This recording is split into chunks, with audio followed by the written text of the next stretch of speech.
પૂર્વ કચ્છના અંજાર પોલીસ મથકની હદમાં અસામાજિક પ્રવૃત્તિઓ અને નશીલા પદાર્થોના વેચાણ સામે તંત્ર દ્વારા સપાટો બોલાવવામાં આવ્યો છે. રાજ્યના ઉચ્ચ પોલીસ અધિકારીઓની સૂચના અને માર્ગદર્શન હેઠળ અંજાર વિભાગના નાયબ પોલીસ અધિક્ષક મુકેશ ચૌધરીની અધ્યક્ષતામાં એક મહત્વપૂર્ણ કાર્યવાહી હાથ ધરવામાં આવી હતી. અંજાર પોલીસ સ્ટેશન વિસ્તારમાં નેશનલ હાઈવે ઓથોરિટીની સરકારી જમીન પર ગેરકાયદેસર રીતે ઉભા કરાયેલા હોટલ અને ઢાબાના બાંધકામને તોડી પાડીને કાયદેસરની કાર્યવાહી કરવામાં આવી છે.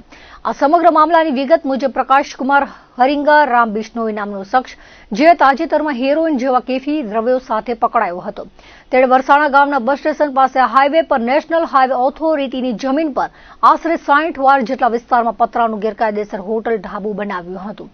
અંજાર પોલીસ સ્ટેશનના પીઆઈ AR ગોહિલ દ્વારા આ બાંધકામની ખરાઈ કરાવતા જાણવા મળ્યું હતું કે આ સ્થળનો ઉપયોગ નશીલા પદાર્થોના વેચાણ જેવી અસામાજિક અને ગેરકાયદેસર પ્રવૃત્તિઓ માટે કરવામાં આવતો હતો.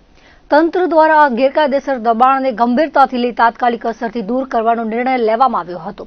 અંજાર પોલીસ અને નેશનલ હાઈવે ઓથોરિટીના સ્ટાફ દ્વારા સંયુક્ત રીતે ઓપરેશન હાથ ધરીને આશરે 3 લાખ રૂપિયાની કિંમતનું ગેરકાયદે બાંધકામ તોડી પાડવામાં આવ્યું છે. ઉલ્લેખનીય છે કે ગઈકાલે અહીં ગેરકાયદે વીજ કનેક્શન દૂર કરી 10,000નો દંડ કરવામાં આવ્યો હતો.